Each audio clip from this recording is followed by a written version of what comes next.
Hello and welcome to Behind the White Series 2. We are kicking off, of course, with a little bit of a preview for the season that is to come for Bolton Wanderers. And you might notice we're at a man light as we have had to say goodbye to Pete. I mean, he's not dead, so don't worry, he's alright, he's very safe and sound. In fact, he's probably more safe and sound than most people, seeing as he is now down in Colchester providing radio services for the British Armed Forces. So don't mess with Pete, because you probably have like a battalion now behind him. Something like that. But there you go. So as for now, you've got me, Jim Bailey, you've got him over there, Chris Ida, and we will also be bringing in some guests here and there, some guest presenters along the way as we head through the 25-26 season. Chris, have you enjoyed the summer break, the off-season, the close season, or are you one of those people that as soon as the football season is over is literally just counting down the days until the next season starts? No, I've very much enjoyed the break we've had. I think it was needed. I always make reference to that wild celebration that happened in the office after the draw with Stevenage. I think it was more smart at the end of the season rather than Fat Bolton had drawn with Stevenage. Yes, I think it probably was. It was a tough old end to the season, wasn't it? And it was very up and down was last year. Lots of dawns, but they all did turn out to be false dawns. But a fresh season, and really a fresh season, because very much a new look side. We're going to get stuck into all of that very, very shortly. But first, just to, of course, give a big shout out to our very good friends over at firstly Bolton FM and at Bolton TV. But of course, these geezers here, Imagination Street, for giving us this fantastic studio to bring you this new series in. You saw it at the back end of last season. But this season it is our home for, well, the foreseeable. So big thank you to Imagination Street. Do check them out, whether it's training, whether it's meetings, whether it's events. Get yourself on to a little bit of Imagination Street and you will not go wrong. We better start though, I suppose, Chris, in the traditional manner. What's been going on? Where do you want to start exactly? I mean, let's start with the fact that I've mentioned already, we've got a new look squad. Let's start with that. There's been some comings, there's been some goings. What do you make of it all? My mate summed it up very well last week when I saw him, when he said, try turning the clock back to about 12 months. If you tried saying in late July 2024, by this time next year, your captain, your vice-captain, your first-choice goalkeeper, your top scorer and your key central defender will all be gone, you would have looked at them like you were completely mad. The spine of the team. You know, the spine of the team has been absolutely ripped out of what Ian Evatt built. And I've seen differing opinions on some of the changes, some of the people that have been let go. I've not really seen much negative opinion on many of the players brought in, though, it must be said. I think there's an optimism around the new look squad.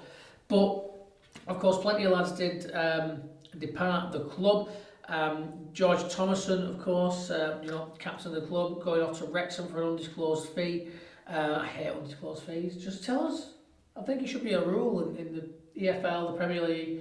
You sell a player or you buy a player, you've got to really say how much it is. I think it was believed to be about 1.2 million. Them's the figures we were hearing. Can't really argue with that 1.2 million, to be fair. A club in our position, you get offered that kind of money for any of your players, it's certainly going to turn heads. And for George Thomason, very much tied to the old regime, it makes sense for me that he moves on. Well, I'm sure we'll get stuck into a little bit more, but just to run down the list, of course, Aaron Collins went off to MK Dons, Luke Southwood off to Bristol Rovers, Gethin Jones also to MK Dons, and Ricardo Santos went off to Swansea City. Nathan Baxter to Watford and Luke Hutchinson has gone on loan to Altrincham. But yeah, what do you make of the departures? Of course, George Thomason and Aaron Collins were the big two, so to speak, that people didn't necessarily expect to leave. I think people expected Ricardo Santos to go. Of course, before the end of the season, it was confirmed he would be on his way, and with a few others. Of course, Gethin involved in that as well. But once we came back, the three that went then, Southwood, Collins and Thomason, did any of them turn heads for you? Maybe Collins did at first, because we were at that awards dinner, weren't we? He ended up being, well, named top scorer, that was obvious, but being named the player of the season as well. Now, it's one of those where you go, there is no way that he's going to be gone fewer than 2 months later. Lo and behold, that's exactly what happens. Dropping down in division as well, and again, towards the back end of last season, we did mention this. It's one of those, I think, at first I was very much like, it just seemed like he wanted to go because MK Dons were offering more money. But it did seem as well that, Steven Schumacher told him, look, I'm going to look to redesign this attack. I know you were the man last season, but you might find your opportunities limited. You can go elsewhere if you want. I don't recall him scoring a lot of goals after Schumacher came in. He didn't, and on that regard, you can't really blame him for thinking, right, well, I'll go elsewhere. MK Dons is one of those, of course, where it's maybe not everybody's favourite club because of the way they came into existence. They seem to be throwing money around willy-nilly right now. And of course, he's going to be, rumour has he's going to be picking up a little bit of a pay rise to drop down a division. Again, we've not got any confirmation on that, but those were the rumours being banded around that transfer, that he wasn't going to be on a higher wage. It did seem to me, again, a little bit unambitious maybe from the players to think, well, I'll drop down a division. But I don't know what other options he had, and if Wanderers would have been willing to sell somebody at the same level. So maybe his options weren't quite as simple as staying up a division. But it'd be interesting to see how he gets on, and it'd be interesting to see how our new look attack gets on without one of the main men from last season, of course, George Thomas, and the captain. Again, a split opinion on that one. Again, similar with Aaron Collins going. People seem to be split on that, Chris. Some people were like, I can't believe he's gone, devastated. Other people were like, good, get rid, glad he's gone. And it was seemed the same with Thomason. And that one, I knew that Aaron Collins did polarise people a little bit. With Thomason, I never really got the vibe that there was a massive dislike of him. I think sometimes he can be frustrating. He picks up a lot of yellow cards. He didn't often. He was sometimes seen patchy in what he was providing going forward, but I think that's because he was often shackled by being asked to play a deeper role and maybe not being asked to play how I felt he was best deployed. Not that I saw him every day in training or anything like that, but that one was one that surprised me maybe more than Aaron Collins going, was George Thomason, and the reaction to that of a lot of people going being like, well, yeah, good. I think Tomo, when I think he was asked after the Hibernian friendly, I think it was, where he said, yeah, we've accepted a bid. It wasn't as though the news came out on that Monday. It happened to be my birthday as well. If it had come out there and then George Thomason's going to Wrexham, I think the shock would have been more immediate, but because we've been told, based on the post-match interview, that he was on his way out. Yeah. It lessened the blow, so to speak. Yeah. I think I ran into a Bolton fan at a game on Tuesday night in Atherton, and he ended up saying, "I'm glad he's gone. Couldn't pass, couldn't put in a good tackle." I don't think that's true. It's not on the tackling. I'm just going to put that out there. I think that the tackling was not the best part of his game by any stretch of the imagination. I actually thought that when the shackles were taken off and he was allowed to play that more advanced role, and he did start knocking passes about, he was actually pretty good. I just don't think he did it enough because he wasn't told to do it enough in that way. There was very much, very short sideways passes, and he was often, or at least it seemed to me, and again, I wasn't in the dressing room, I don't know if Ian Evatt was specifically making it so that George Thomason was going to play a little bit deeper and be that kind of ball-winning midfielder.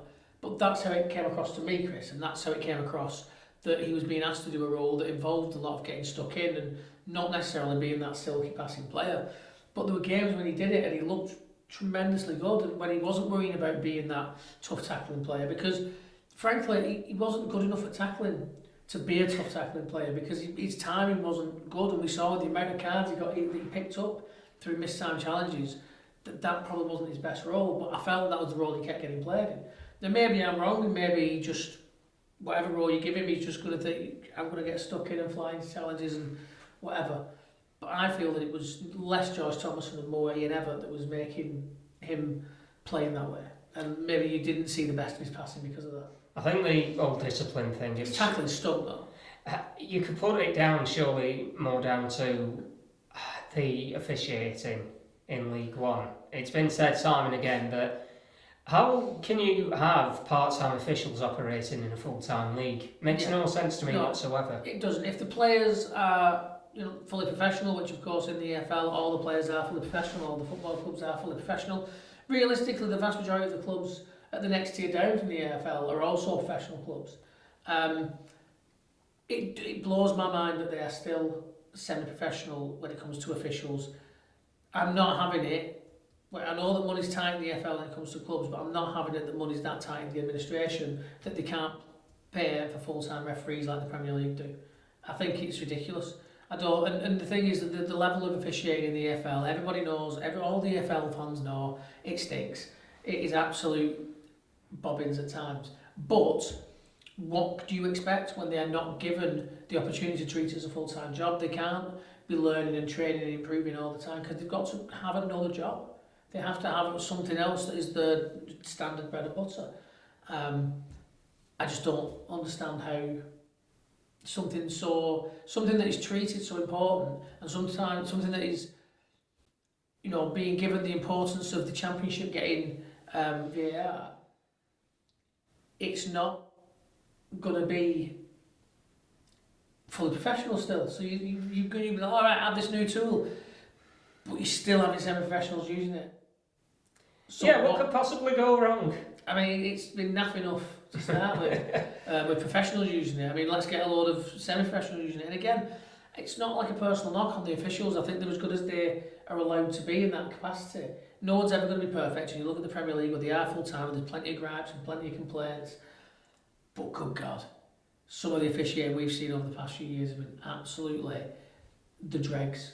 And it is what it is. And yes, I think sometimes Thompson Hart was a victim of that. But a lot of the time, it was because the tackle just wasn't very good. And it was mistimed, and it was clumsy, and he was catching people, and he was picking up cards. And the vast majority, I think, were well-deserved cards. There were a couple in there that you were like, hang on a minute. But the vast majority, I don't think you can really have a big complaint against. How many was it in that 23-24 season? I can't even remember off the top of my head. It was a lot. It was close to 20. Yeah, it might have surpassed that. The problem as such is, it's that thing, 5 yellow cards, 1 game ban, 10 yellow cards, 2 game ban, 15 yellow cards, 3 game ban. That's 6 matches you're missing out on. Who knows how different things could have been if Tomo had been a part of those 6 matches. Yeah, you're given the armband as well, and you're seen as being a big part of the squad, a big part of the community of the club, and you're missing for those games because you can't either A, control yourself, or B, time a tackle. Like, it needs to be better, doesn't it? That being said, lad stepped up a level, up to the Championship with Wrexham. Very interested to see how he does. I think that he was at times a fantastic player for us. I think he was always a good ambassador, great captain. Yeah. And I wish him all the best. I was always a big fan personally. Like I said, I liked it when the shackles were off and he could push forward more, because I think he did some really good stuff, like that game up at Barnsley where he was running the show for a spell during that big comeback. Great stuff. So all the best to all the departing players, to be perfectly honest with you. I think Lou Southwood was a little bit of a head scratcher for me. I was a little bit surprised to see him go, but we now do have 3 new goalkeepers in. Is what it is. If they turn out to be better, then it was probably the right thing to do. Time will tell on that one, Chris. But of course, people having left the club, but as people leave, people are also coming in through the entrance, and plenty of activity in terms of new signings to bolster what was a very depleted squad after the outgoing players had gone. Perfect 10. I know I said magic 10, which wouldn't have... Yes. And look at the contract lengths that the permanent signings have been added to. 4 years, 3 years, 4 years, 3 years, 4 years. Yes, there's a 2 years, but that's the 2-year lad, to be fair, Charlie Warren. It's a bit of a gamble, isn't it? You bring someone in from that level, it is a bit of a gamble. I'm not surprised they've not given him... Well, there is the option of an additional year for Charlie in case things do go well for him. That's the way to do it. That's the way to do it. Oh, you're good at it. Your contract's coming up. No, it's not. Oh yeah, nice. I always try and get that in on the, especially on the young players when I'm playing FM. But I love that optional. Plus, when it comes to players you're not sure about, when it comes to renewing the contract, rather than being like, well, I've got to re-sign them or release them, you can just trigger the extension and have another year to assess whether or not you're going to make it at this level. Could be something like that as well. But obviously, I hope it goes really well. Not just because he's a Bolton Wanderers player, and obviously, I want that to go well for the club. But I love the fact that we've signed someone from Felixstowe and Bolton United, and I'd love it if he could come in and make a big difference. Because it's a great story, isn't it? It's a great story. Let's take him all the way to the Champions League, was there? Yeah, that's fantastic. It is wonderful, in all seriousness, though. Yeah, a great opportunity for the lad. Of course, let's not get overly excited. We did have the Mohamed Fall signing that looked like, oh wow, he's been banging goals in the non-league. He came up to the Wanderers. I think he was unlucky because he was signed by Keith Hill. Yes. Then the season went on hiatus before being declared null and void. Hilly and Flitcroft lost their job. Ian Evatt comes in. I don't think whatever Hilly saw in Mohamed Fall, Evatt clearly didn't, and well, that was the end of that particular story. Yeah. Although from what I can gather, not doing bad back in non-league, so there was a bit of a silver lining to it. Yeah, and at the end of the day, it's an opportunity. It didn't work out. It is what it is, and good to know that he's still cracking on and banging in a few goals in the non-league, and hopefully very much enjoying his football. Other players coming in, of course, Sam Dalby from Wrexham coming in on a free. That was a 4-year deal. Xavier Simmons from Hull. That one also on a 4-year deal. By the way, this is a bit of a cut-off point, but it's not Xavier Simons who has been tearing up trees in Bundesliga for Leipzig. It's not that one. Even Pete, when we went through the Wycombe team that came to Bolton on Good Friday last season. Hang on, what? I had to go, no, completely different player altogether. So Bundesliga enthusiasts don't get overly excited. As we mentioned, Charlie Warren from Felixstowe Bolton United, 2-year deal there with a clause that could make it a 3-year deal. Richard Taylor from St Mirren on a free for a 3-year deal. Teddy Sharman on loan from Chelsea. Thierry Gale from Rapid Vienna, undisclosed fee that one, but again another 4-year deal. And Mario Cozier-Dubry from Brighton on a loan deal, while Nathan Broom joined from Salford on a free transfer. That one again a 3-year deal. Ethan Ahern, Lincoln City, that one another undisclosed fee and a 4-year contract there. To Wigan, who thought they had him, and good old Wanderers came in and went, yoink, don't bother with them mugs over there, come to a club where someone's actually going to watch you play football. And so that's where he is now. Ethan has come on to the Trotters, and that's a 4-year deal, as I say. Mason Burstow has also come in from Hull City on loan. Plenty of activity there, Chris. Who are the most exciting for you? Of course, it must be said, unfortunately, of course, a couple of injuries already to a couple of those players, but hopefully none too serious, and we're expecting that some will be back very, very soon. From what we can gather, it seems like Charlie Warren has resumed non-contact training, so that's hopeful. And good. I'll be at the ground tomorrow. The press conference, the first one of the season, I must know, will be held at Lostock. And it'll be a chance to find out, well, how's he getting on, how's Sam getting on. I'm not expecting them to go, if they're all right, to go straight into the thick of it. Well, if they can get a place on the bench for, let's say, the Plymouth game, the first home match of the season, I'd be happy with that. Yeah, I mean, it's one of those, you don't want to exasperate any injuries by throwing them in too soon. We've seen it so many times in football. We've got to be careful with these players. Yeah, that's it, innit? And the wingers. That I tell you, I'm always one that tries to play down the importance of pre-season results and getting overexcited with what you've seen in the friendlies, because it's not the same as competitive football. However, on the wings, and I remember I said to Stephen Schumacher at that award ceremony after introducing us, despite the fact he knew who we were, because I'd had a few too many beers, but I told him he needed to get some wingers in, and he just looked at me, had a little giggle and gave me a cheeky little wink and went, don't you worry, I'm on it. Oh, was he on it? I tell you, the talent we put on these wings has been absolutely fantastic. Gale and Dewberry have looked intensely good. You see what Gale did? He was on the field for a couple of minutes against Preston. Bolton win a free kick, he takes it quickly, switches it to the right-hand side. Cozy Dewberry picks it up, cuts inside, he takes a shot, alright, bit of a deflection, but there's nothing that Dan Everson can do about it for Preston. And then he sets up another goal as well.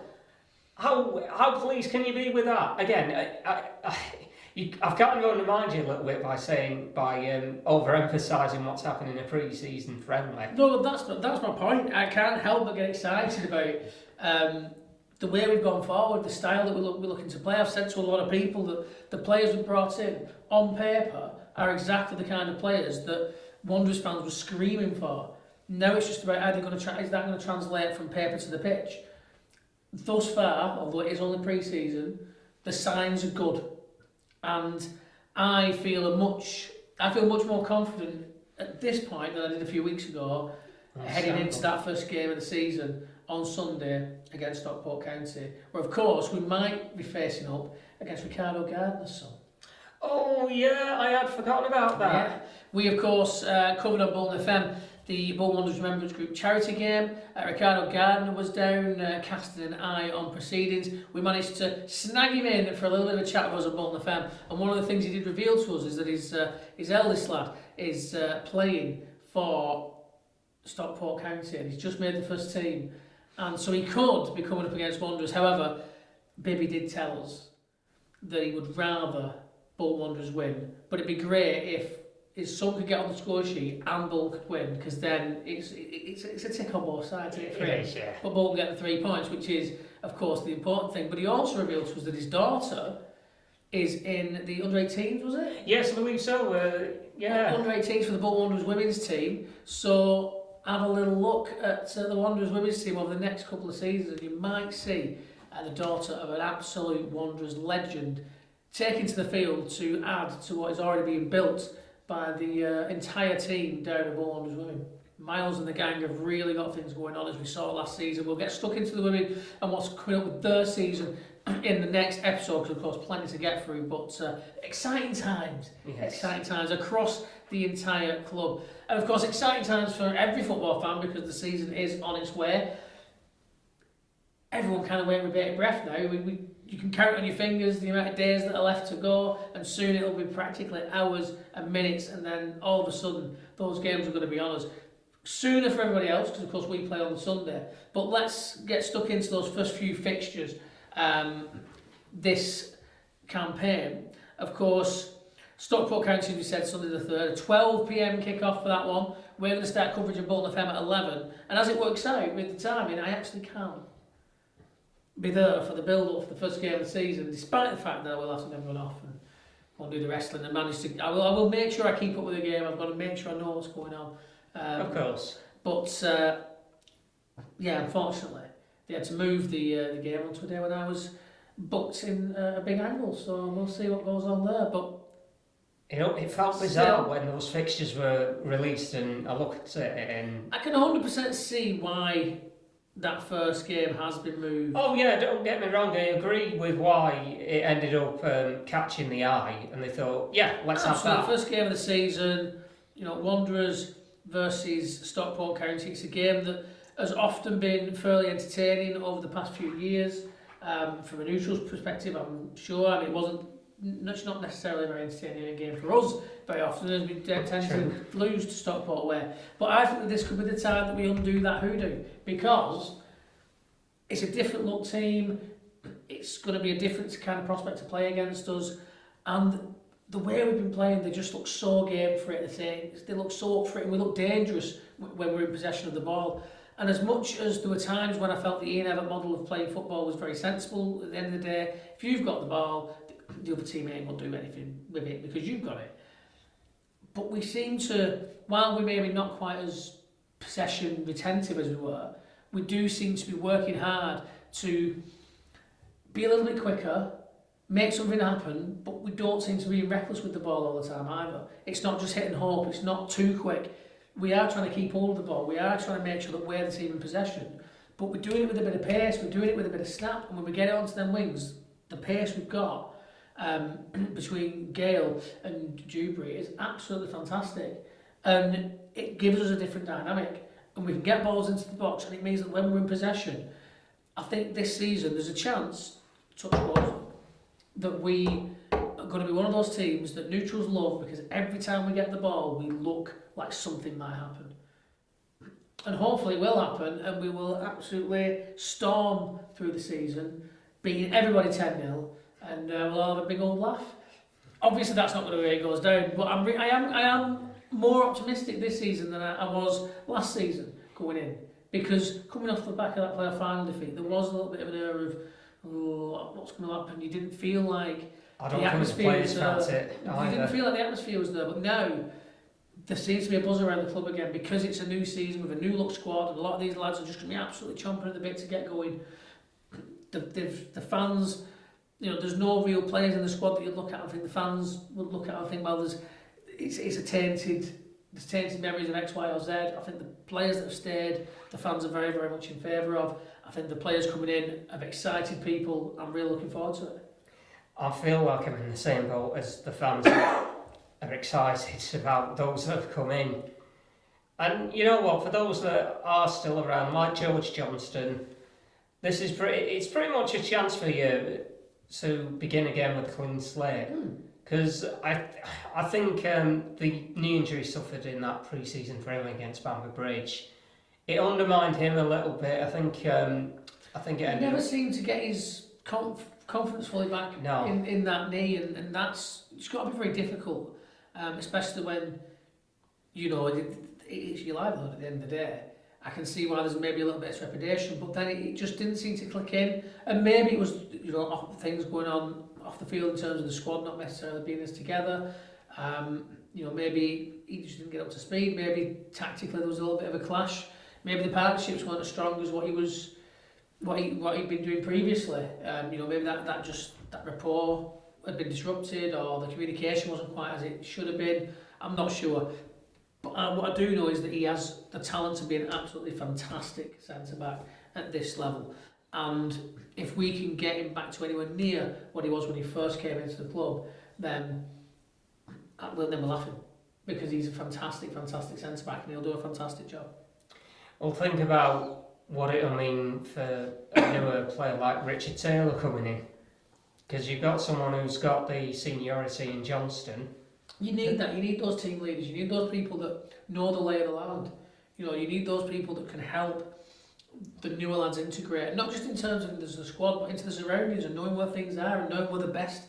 I'm not saying that our players are going to eat unhealthily or whatever, but just simple stuff like where's the good takeaways to go to when you're having a cheat meal or whatever, or where's the best shops to go to for X, Y and Z, what's the best place to get hold of this, or where's the best place to go for a nice little family meal out where it's going to be quiet. All those kind of things, the players that have been here for a while are going to know all that information, and that's going to help players acclimatise their personal lives to the surrounding, to being in Bolton and being around it, if they have moved, of course. But all of that will impact on the players' mentality, which will impact on the game. So the more comfortable they can be, the better. Yeah, that's it. You just want a nice simple system in place. Yeah, but you need those senior players. You need players that know what's going on when the other lads come in. And obviously you've got other people at the club to do that. But I think that players being on all part of that group, I think it will. I can't see how it wouldn't help. Yeah, completely agree with that. It's all a matter of making sure they can get it to work on that big blade of grass out there. That's it, but I think that the happier the players are as a group, the better performances you're going to get. And we saw that when Ian Evatt was the manager, when things were looking rosy, there was a good atmosphere of the squad, things just seemed to be popping along very nicely. I think it was unfortunate the timing of when that kind of, probably Ian Evatt's best spell actually came when we weren't quite good enough to get to the playoff final. And then when we didn't actually get to the playoff final, we weren't mentally strong enough, I don't think, to get the job done on the day. But I think had that squad have had the mentality of the previous season, we'd have absolutely just whizzed through that. Well, you'd like to think they would have done. I think they would have certainly been a lot sharper tactically. But I think that when that squad that had the better mentality got to the playoffs, we just came up against Barnsley, who had our number all season. Yeah, that's true. Oh, except for the time we did beat them at the start of 2023. Yes, no, that is true. That is true. It's a bit of a shame we couldn't have had that Bolton across the 2 legs. Mm. They did look a bit jaded, I think, in both of those matches. They did well enough to hold them to a draw, but after they went beyond, I never got the feeling an equaliser was coming, unfortunately. But it was what it was, and 2 even teams. But I think it would be right, wouldn't it? Because the future is now under Steven Schumacher, and we'll see what we do. Of course, the rest of August we do have. I'm looking at the wrong fixture list there. I'm looking at the women's fixtures. I was like, who are we playing here? Darwin. When's the Luge meet Darwin? They've had a sudden surge up the leagues, haven't they? Dear me. Going from the First Division North to League One I know, yeah. in the space of 30 seconds. In an administrative error, AFC Down have found themselves in League One this season. The EFL has decided not to update the system. No, first home game of the season, Plymouth.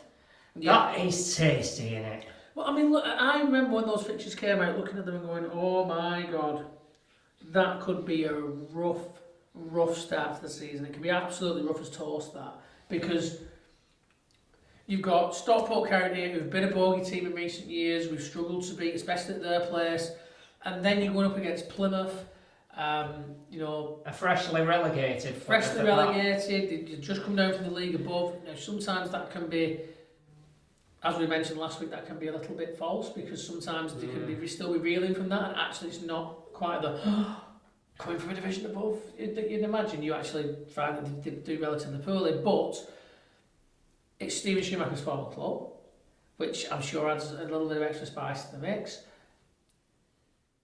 They're going to be, looking to either stay, continue a good start or bounce back from a poor start. That first month in itself is a very, very tough month. But if we can come out of that month looking rosy and we're in and around, then I think we're off to the races after that. To repeat something I said on Saturday in the build-up to Preston, I have to credit a West Lancs League manager for saying this to me in the course of a couple of interviews. You can't win the title in August, but you can lose it. It is ultimately, you start well, you'll be alright, theoretically speaking. You start poorly, you're having to have a lot of work to do, even at the very early stage of the season. You can look at Bolton's fixtures, you can either fear them or face them head on. I'd sooner Bolton do the latter. There's no option not to. They're going to have to crack on.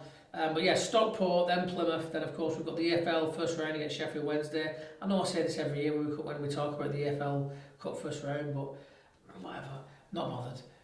Especially after we've seen what fixture congestion can do to a team in recent seasons. What about the fact that Sheffield Wednesday do have a new manager now? We're not going to win the EFL Cup, realistically.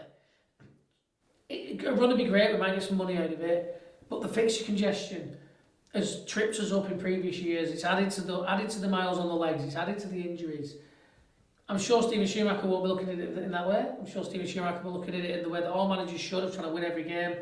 But if we lose Sheffield Wednesday, we go at the EFL Cup, I'm not going to be weeping into my pillow that evening. No, I can kind of understand that. I do like it when the cup matches come round, because unlike a league fixture, it's kind of either get it right on the night, or that's it, you're out. Yeah. Then of course Barnsley follows that one. Then that was an away game. Then we're at home to Reading, home again to Lincoln. Then it's Blackpool away to close out a very busy and pretty tough month. But again, looking at that, if we could get, for me, what, 11, 12, 13 points out of the first 5-6 matches? Yeah, I'd say that. 11 to 13 points, I would be absolutely chuffed to bits with that. Because I think we'll be well in and around what's going on up at the top end of the table. And you've just got to stay in touch for as long as you can, because when it comes to that last run, there's often a team that runs away with it, but if you can keep that form up and keep those top two in touch, then you're always in with a shout as you come into the latter end of the season. That's it. on top of that, if we have a team, if we can get out of that with those many points, I would again be looking at it thinking, well, why can't we be the team? If we can kick on from this now, why can't we be the team that people looking at Christmas going, ooh, they're in danger of running off with it here. We need to be dragging them back in. And why not? We've got, it's a very competitive league, especially up at that top end, very fine margins, and if we can win, if the wingers that we've got look as good as they are, and that style of play is going to be as effective as it's looked in pre-season, we can stay relatively injury-free, because that is a massive thing for every team in this division, then I think that there is no reason why we can't be up chasing those automatic promotion spots. Yes, there's going to be tough competition, but you'd expect nothing else. It's a competitive division. Without any disrespect to the teams that have come down from the Championship, none of them have that aura that I think Birmingham City had when they came down. No, plus Birmingham City just had just had a pot of gold poured into them, as if they'd found a leprechaun and got to the end of the rainbow. And Birmingham City were just throwing money around like it didn't matter last season. There isn't a team that's doing that this year. Yes, there's some teams in there that aren't poor, and yes, we have seen already some decent transfer fees, but nothing like what Birmingham were throwing about last season. They were putting very silly ones, weren't they? They were putting together a Championship team, and they were telling the players as they come in, no doubt, yes, you're in League One this season, but look at the money we're spending. Look at who we're bringing in. You know you're not going to be in League One next season. You'll be in the Championship, which is what we're building this team to compete in. And again, the money we spent last season, if Birmingham aren't competing to be up at the top end of the Championship this season, then it's a failure, because the money invested, when you put in that kind of an investment into a club, you have to garner results. And I think that anything below in and around the playoffs this season for Birmingham, and I think we'll see people being sacked. That wouldn't surprise me whatsoever. Getting back to League One though, Luton, I wonder what kind of side they're going to be, having suffered back-to-back relegations. Well, that's it. Are they in absolute free fall? Is it going to be another disastrous season for them, or is this the year where they go, oh, hang on a minute, and start to right the ship and look to try and get themselves back up to the Championship level? I don't think anyone was expecting Luton a few years ago to be a Premier League team for a season. I'm sure they didn't go wild with money. They invested a lot of that into improving the stadium. I think that it's going to be very interesting. I don't think they expected to get relegated back to back. I think their plan was, look, we'll go up, we'll do our best, we'll not spend big, but we'll come down, we'll still have a reasonably similar squad to what we've got now, we'll be able to compete, and maybe we can get back up. If we can get back up again, we'll be even better financially. Maybe we can then look at investing and staying up. But to come down and go straight down again, that's got to be a huge stick in the spokes of the machine, really, and it's going to be a difficult one to bounce back from, but we will see. Might be interesting. I think they're going to capitulate. You think they're going to capitulate? I think they're going to be struggling, lower mid-table. Let's see what season happens, because the two of them do meet on the final day of the season. Sorry, final weekend of the season, right at the start of May next year.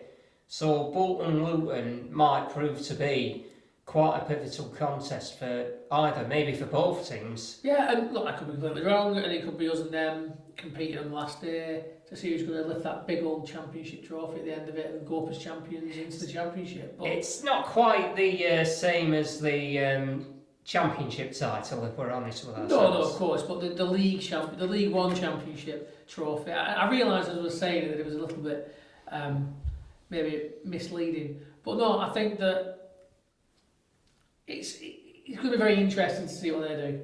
Very, very interesting. But I think, again, for me, just concentrate on what we're doing, especially that first half of the season. I mean, you can't affect what other people are doing anyway. But the first half of the season, I wouldn't be too concerned about what other people were doing and who was in and around us, as long as we're up there and we're competing and we can continue that. Yeah, focus on your own stuff. Don't pay no mind to what everybody else is up to. It's not so simple saying that on paper. A couple of little points though, as we are, heading into the season, before we get stuck into a little bit of any other business bits and pieces. Where do you think, Chris, we are going to finish at the end of this season? It's got to be in the top 6 minimum. I after all the transfer business they'd done before the season started, and I don't think I'd be majorly surprised if they added one or two other faces No, it wouldn't before surprise me.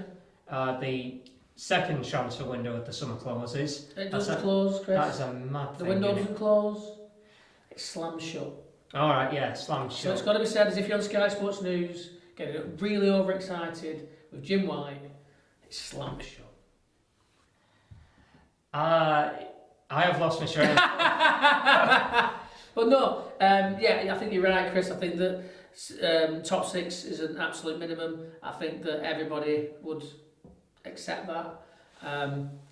I am going to go, I don't know, maybe because I'm giddy because we're right close to the start of the season and I'm excited by what we've seen. I think we can finish top 2, and I'm going to put my prediction in that we're going to finish second. All right. Because I think that there is a bit of money being thrown about. I think it's going to be very competitive at the top. And so, I don't know, just a little thing in the back of my head saying second. What wouldn't surprise Prove me me? wrong, lads. Finish first. Come on. What wouldn't surprise me is if it goes down to the last day, like it did a couple of years ago. You know, when Derby... We better squeaky bum time. Yeah. When Derby... to be honest, they were playing Carlisle. There was no Yes. way they were going to throw that away. No. And Bolton had that ultimately quite exciting match with Peterborough, didn't they? That 3-0 draw. Yeah, we did indeed. And yeah, it wouldn't surprise me if it did go down something like that. I think, again, I've said it before, it's a very competitive division. I think it's going to be more competitive up at the top end than this season than it was last season. Because Birmingham, absolutely skewed it. And Wrexham, of course, They did their thing. Yeah, they're not poor, and they were able to flex the financial muscles in putting the squad together. They had a good manager who knew how to get out of that division. He'd done it before with ourselves. Yes. And Phil Parkinson. Very interested to see what they do now.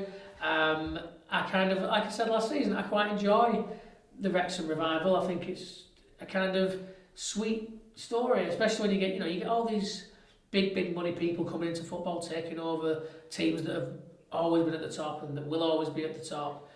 And then you get these guys that have come in and gone, oh, this little non-league club that used to be in the league, and they've stumbled, and the area's not the most wonderful area in the world in terms of, I think from what I can gather, it's a little bit neglected, is Wrexham, and it's injected something massive into that community because they were always very, very, very passionate about the football club. And to see a team like that get the chance to rise through the leagues, yeah, of course. Would I like 2 big Hollywood celebrities to come in and have a great load of fun taking Wanderers up the divisions? Absolutely. So if anybody is watching this from Hollywood, do just get involved and take us up the divisions. Ryan Reynolds are in great fun, and Rob McElhenney, they're in great fun at Wrexham. Why not come and do that in lovely, always sunny Bolton? Are you trying to say you want Dan DeVito to... No, I was just trying to sell it doesn't piss down all the time, Chris. And I was quite honestly lying because, as we know as Boltonians, it's usually very, very wet here. Hey, maybe you're a celebrity that loves a little bit of rain. And if you do, then come and put some money into our football club. But I think it's a great story, and fair play to him. And I like that Phil Parkinson is back up at that level. I think he did a hell of a lot for Bolton Wanderers. He was a really good kind of steward through some tough times, and I didn't think he got a fair crack at keeping us up a second time. So all the best to him at Wrexham, and it'd be great to see Parky in the Prem with the Welsh lads. But we'll see. But for us, I think second place, is an exciting little prospect. Yeah, no arguments from me. As I said, minimum got to be top 6. Anything less than that has to be considered a massive failure. I've oversold that a little bit. Who are you tipping to be the top goal scorer this season? Well, it's a bit of an interesting one, isn't it? I Can't can't... someone yet to come in? Well, maybe it will end up being like that. It can't be one of the lone lads, because I think the last thing you'd want is if you get promoted off the back of one guy coming in, scoring a load of goals, and then realising... You're not going to have the season after. Yeah. See, ironic I say this, see Walsall had Nathan Lowe. He was fantastic first half of the season. Stoke recalled him, and Walsall were never the same after that. Yeah. And we will see Nathan this coming Sunday, because Stockport have signed him on loan from Stockport have signed him on loan from Stoke. Yeah. That's what I meant to say in the first place. And he's a tidy player that we'll have to watch out for. Oh yes, certainly. You get no arguments from me. He's someone who is going to have a good season in League One. Bit like Charlie Kelman did for Leyton Orient last season. But that was the point I'm going on. The problem as such is you can't rely on one guy to score. Admittedly, it doesn't matter whether it's loan or permanent, because what happens if they stop scoring? Who's going to make their mark? Well, you want to show that the goals around. But I mean, and yes, we might bring another striker yet, so this might change. But I suppose, for me, the logical choice at this moment in time, even though he is injured at the moment, is Sam Dalby. I think that the way we've been getting balls into the box, the way we've been creating chances, I think he could have a little bit of a field day. But we will see. We will see. I'd be again excited to see what we can do. Player of the season. Shouts for player of the season. Who do you think is going to come on, have the impact that's going to get everyone looking at? I think it's one of the wingers. I think it's going to be Thierry Gale, mate. There's something in me that's like he's going to be a sensation this season. Not to pile loads of pressure on the lad, because I know that he'll obviously be watching me with absolute bated breath to see what my expectations are of him. But I don't know. I think there's a little bit of that kind of entertaining magic to him that I think we'll see fans really get behind him. We can see that he can produce. We've seen him put the ball in the net as well. I'm very excited to see how he gets on this season. I'm very excited to see how the team gets on this season, and I'm very excited to cover it all again on Bolton FM. So do tune in to Little Wanderers Live. Of course, Sunday will be getting kicked off at 11, but throughout the season, generally, will be your standard 2 o'clock on a Saturday start or a 7 p.m. on your midweek games. Any other business, Chris, before we let these good people go make a brew and do whatever they're going to do for the rest of the evening, although it might not be much because they might not scan their faces yet. Yes, indeed. We did lose a couple of players over the summer months. Graham Cunliffe, he ended up joining the club around about the time that Nat Lofthouse was winding his... pretty much the time that Lofty was at his peak, but he passed away towards the end of June at the age of 89. He was a wing-back with the Whites for 9 years from 1955. 33 appearances, and he played in the early rounds of what ultimately ended up being a successful 1958 Cup run. Moved to Rochdale in '64. He ran a post office in Lower Ince following his retirement. So you don't get that no more, do you? No, well he was Henley born and bred. So little wonder he ended up running a post office in a place like Lower Ince. Yeah, it's a stone's throw, isn't it? Well, effectively, yes. And one that certainly I think resonated with, an older generation of fans. Ronald Wynne Davis passing away on the 17th of July at the age of 83. Pretty much came in as the replacement for Nat Lofthouse. Yes. I mean, big shoes to fill. I mean, has anybody ever filled the shoes of Nat Lofthouse since he stopped playing football? Because they left the club, he retired, he was a one-club man. Well, we had John McGinley giving it a very good goal. We did indeed. And Wynne ended up doing his part as well. He did indeed. Great header of the ball by all 74 goals is an absolutely great. In 4 years. In 4 years, 170 appearances? Yeah, that's right. I mean, that is a decent little haul, that. Yeah, Very decent little haul. Well, in the 64-65 term, 25 strikes in 38 games. Newcastle United ended up getting him the following year. He was part of the team that won the Intercities Fair Cup, the forerunner to the UEFA Cup. Which then became the Europa League. Yes, indeed. He turned out for both Manchester clubs, brave man. In addition to Blackpool, Crystal Palace and Stockport County, he retired as a player in 1977 at Crewe. The post playing career stuff is great. He became a baker at Warburton's upon returning to Bolton, and he was often seen in the town centre with a scrapbook of football memories. Good Lord, running into him, can you imagine all the stories he would have had to tell? That would have been a treat and a half. It would have been like that time when that BBC fella was just pottering around, was it Liverpool? Yes. Asking about a particular, was it an FA Cup final, Liverpool derby, Mersey derby, And he rocks up to this fella and goes, "Oh, do you remember this game?" He goes, "I remember it. I played in it. I was a goalkeeper for Liverpool." It's fantastic. So it must have been like one of those two encourage him and have a chat with him, and I bet that was absolutely fantastic. And one of the nice things he did, he attended the Bolton Wanderers Sporting Memories sessions. Oh, very nice. Yeah, top man win for doing that. Yeah, great guys, and very, very sad to lose them. It's always sad to lose one of the Wanderers family, and the wider football family as well. And I'm sure that all of the supporters of all the clubs mentioned there by Chris will have been sending their best wishes to the families of two fantastic pros who made a mark everywhere they went, and especially, of course, here in Bolton.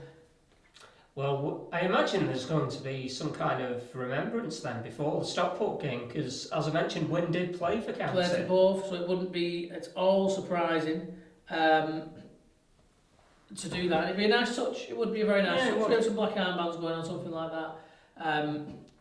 Because it's good, I feel that all the clubs should, be remembering on the history. I think it's a really big part of the community that clubs have come from, and should always be done. Yeah, it's just a given thing. Exactly. And maybe in 50, 60 years, MK Don fans will know what we're talking about.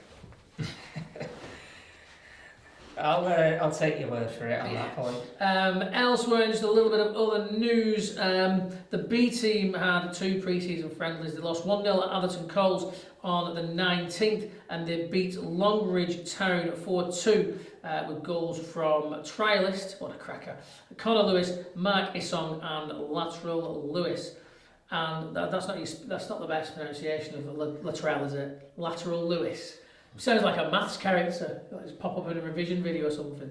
Latrell Lewis, apologies there. And that one was on the 22nd. Attacking midfielder Dubem Easy signs on a season-long loan from for Scunthorpe United. He had gone out on loan in a previous campaign for Chorley and for Halifax. And a left wing-back AJ Weston is sent on loan to FC United at Manchester until January 2026 for his first taste of senior men's football. He spent 24-25 terms in the B team and played a full 90 minutes in that Lancashire FA Senior Cup final win against Burnley. So there you go. You're pretty much all up to date and in the loop with all things Bolton Wanderers men's team. Like I say, we'll get stuck into a little bit of a preview of the women's team next week, as well as looking back at what we saw in that opening game against Stockport County. Of course, we'll preview what's next to come for the Trotters as well. So plenty to get stuck into next week, but we hope you've enjoyed being back with us here at Imagination Street for a little bit of Behind the Whites with Bolton FM, Imagination Street, and of course Bolton TV. Thank you very much for sticking around. Do make sure you like, share, subscribe, all that jazz. Tell your friends, tell your parents, tell your girlfriend, your boyfriend, tell everyone, your pets, your teachers. Well, I don't know, actually, it's summer holidays, I think it's trouble telling your teachers. Don't go, as someone who works in school, don't go emailing your teachers to tell them to listen to this podcast. They will be fuming. And don't go emailing me either, because I know I'm here, I'm already there. Anyway, that's enough from me. I'm assuming, Chris, you're going to agree with that? Yes. Yes, indeed. So we will see you next time. As I say, like, share, subscribe. As always, stay behind the whites. Good night.